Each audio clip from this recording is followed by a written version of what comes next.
평안한 밤 보내셨습니까? 오늘도 새날 주신 하나님께 감사를 드리며 열왕기하 4장 18절에서부터 37절까지의 말씀을 함께 묵상하겠습니다. 어느 목사님의 시에 갈수록 어두워지는 세상이라는 구절이 나옵니다. 긍정의 소식보다는 부정의 소식이 때로는 너무나 사악한 사람들의 이야기를 듣다가 보면 그 말이 더욱 맞다 하는 생각이 듭니다. 그렇다면 갈수록 어두워지는 세상에는 더 깊은 영성이 필요합니다. 감사한 것은 성경은 우리에게 결코 어둠은 빛을 이길 수 없다고 분명히 말씀해 주신다는 거죠. 요한복음 1장에 빛이 어둠에 비치되 어둠이 깨닫지 못하다라는 말씀이 나오죠. 여기서 깨닫지 못하다는 말은 이기지 못한다는 뜻도 가지고 있습니다. 어둠은 빛을 이길 수 없다라는 말씀입니다. 엘리야의 뒤를 이어 엘리사가 선지자로 부름을 받습니다. 떠나는 엘리야에게 엘리사는 갑절의 성령의 역사를 구합니다. 그만큼 그가 감당해야 할 세상이 더 어두워졌다라는 뜻일 것입니다. 너무나 좋으신 하나님, 우리의 처지와 형편을 잘 아시는 하나님께서는 스승 엘리야의 기도를 들으셔서 갑절의 성령의 능력을 엘리사에게 부어주십니다. 엘리사의 사역에 기적이 많은 이유일 것입니다. 오늘 이야기도 엘리사의 기적의 이야기 중 하나입니다. 어제 우리는 엘리야가 죽은 아이를 살린 이야기를 들었습니다. 그것처럼 오늘 엘리사가 죽은 아이를 살리는 기적입니다. 공통의 기적, 죽은 사람을 살리는 능력은 하나님의 능력이 변함이 없다는 것, 더 깊은 은혜로 함께 하신다는 것을 드러내고 있습니다. 차이가 있다면 사르밧 여인은 죽은 아이를 오로지 하나님의 사람에게 내어주었다는 것이고, 수넴 여인은 끈기 있게 간청함으로 아이를 살렸다는 것입니다. 이로써 하나님께서 역사하시는 믿음이 무엇인지를 우리에게 들려주십니다. 첫째, 믿음이란 일의 경중을 내가 따지지 않고 하나님께 맡기는 것이라고 말씀하십니다. 우리는 나의 기준으로 일의 경중을 따지곤 합니다. 또 나의 기준으로 된다 안 된다 판별하기도 합니다. 그러나 우리가 알아야 될 것은 그것은 믿음이 아니라는 것입니다. 믿음이란 경중을 따지는 것이 아니라 하나님의 사랑과 능력을 온전히 바라보는 것입니다. 그리고 그 사랑 안에 머무는 것입니다. 네 모든 염려를 다 주께 맡겨버리라. 이는 그가 너희를 돌보심이라는 말씀도 같은 의미입니다. 염려는 내가 하는 것이 아니라 하나님께서 하시는 것이고, 내가 할 것은 하나님의 돌보심을 바라보는 것뿐입니다. 그런데 자꾸 우리는 거꾸로 하나님이 하실 염려를 내가 하려고 합니다. 그리고 나의 능력의 여부로 기도의 응답 여부를 결정하려고 합니다. 잘못된 믿음, 연약한 믿음입니다. 사르밧 과부는 비록 원망은 했을지언정 죽은 아이를 하나님의 사람에게 맡기는 믿음을 보여줍니다. 그리고 살아난 아이를 돌려받음으로 하나님과의 더 깊은 관계로 나가지요. 많은 세월을 한 움큼 밀가루와 조금 있는 기름으로 제3의 생명을 유지하는 데 더 이상 의심하지 않는 사람이 됩니다. 오늘도 하나님께서는 우리가 그저 하나님의 사랑과 능력만을 바라보길 원하십니다. 내가 할 수 없는 일 가지고 염려하지 말고 그것을 하나님께 맡기고, 오직 우리는 하나님의 사랑 안에서 사랑의 하나님께서 어떻게 역사하시는지를 경험하면 된다. 그렇게 말씀하고 계십니다. 두 번째, 우리는 수넴 여인의 믿음을 통해서 끈기 있게 간청하는 것이 참된 믿음임을 배우게 됩니다. 사실 수넴 여인이 아이를 얻은 것은 그 여인이 간청해서 그런 것은 아닙니다. 엘리사를 지극정성으로 공개하는 여인의 모습을 보시고 하나님께서 엘리야의 기도를 통해 아이를 주신 것뿐입니다. 예수께서는 복음서에서 누구든지 제자의 이름으로 이 작은 자 중 하나에게 냉수 한 그릇이라도 주는 자는 내가 진실로 너에게 이르노니 그 사람이 결단코 상을 잃지 아니하리라 말씀하십니다. 하나님의 사람을 섬기는 행위를 결코 잊지 않으시는 하나님의 마음을 그렇게 보여주시는 거지요. 여인이 아이를 얻은 것은 엘리사를 그렇게 지극정성으로 공개했기 때문이고, 하나님께서는 그것을 결코 잊어버리지 않으셨기 때문입니다. 하지만 그렇게 귀하게 태어난 아이가 그만 병이 들어 죽습니다. 여인이 엘리사를 찾아갑니다. 처음에는 원망하는 마음으로 얘기를 합니다. 내가 내 주께 아들을 구하더이까. 내가 속이지 말라고 내가 말하지 아니하더이까. 전에 하나님께서 아이를 주실 것이라고 엘리사가 말할 때 여인이 그렇게 엘리사에게 대답을 했었던가 봅니다.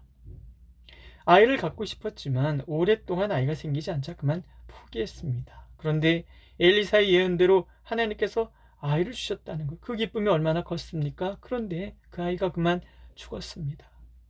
차라리 주시지 않는 것이 더 낫지 않았느냐는 마음이 이 여인의 말 속에 담겨져 있습니다.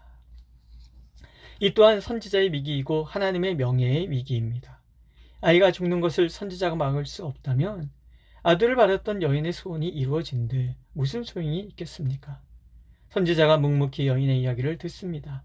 엘리야가 그랬던 것처럼 엘리사도 온유함으로 아픔을, 원망을 있는 그대로 받아들입니다. 여인의 아픔을 마음에 담습니다. 가만두어라, 그의 영혼이 괴로워한다, 그렇게 표현합니다. 근데 이어서 엘리사가 이런 얘기도 합니다. 여호와께서 내게 숨기시고 이르지 아니하셨도다. 아람 군대의 배치도까지 가르쳐 주시던 하나님께서 왜 숨기셨을까 하는 거지요. 우리는 이어지는 여인의 간청의 이야기를 통해서 답을 찾아냅니다.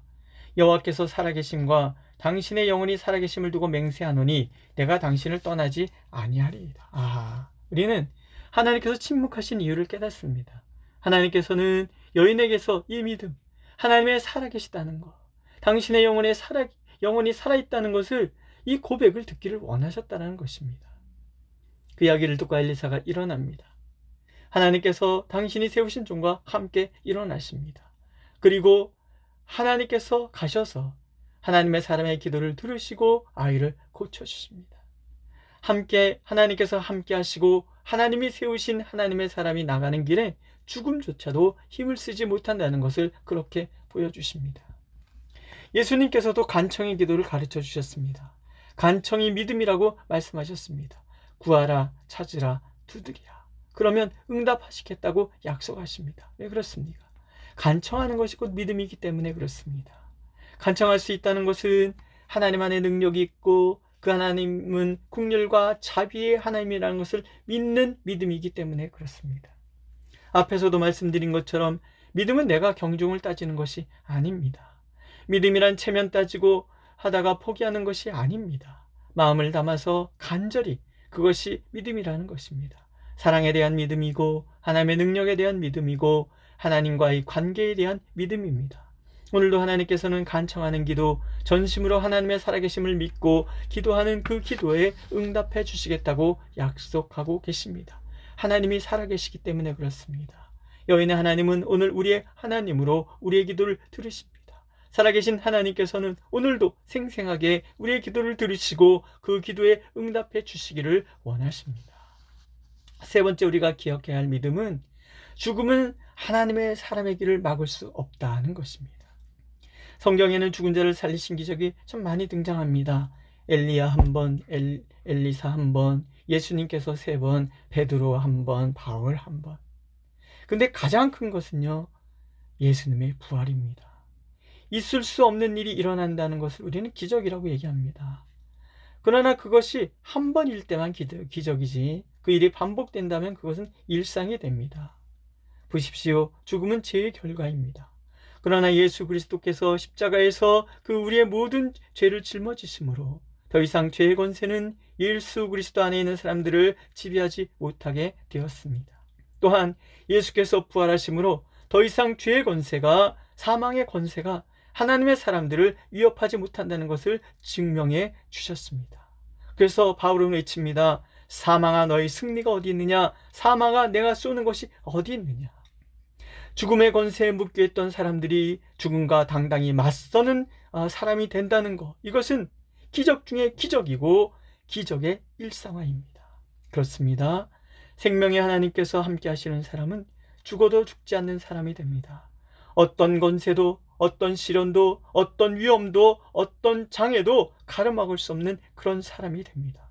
오늘도 하나님께서는 죄와 사망의 권세를 이기신 주님 안에 우리가 있음을 믿기를 원하십니다. 그래서 우리의 삶이 사망의 음침한 골짜기 같은 곳을 지나간다 할지라도 하나님 주신 이 생명의 당당함을 잃지 않는 우리가 되기를 원하십니다. 이 어둠의 세상을 향하여 그렇게 당당하게 전진해가는 우리가 되길 오늘도 하나님은 간절히 원하고 계십니다. 기도하겠습니다.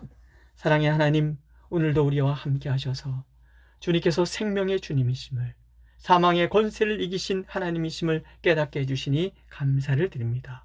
오늘도 그 권세를 덧입어서 이 세상과 당당히 맞서 어둠을 이겨내는 우리 모두가 되도록 인도하여 주옵소서. 예수님의 이름으로 기도드렸습니다. 아멘.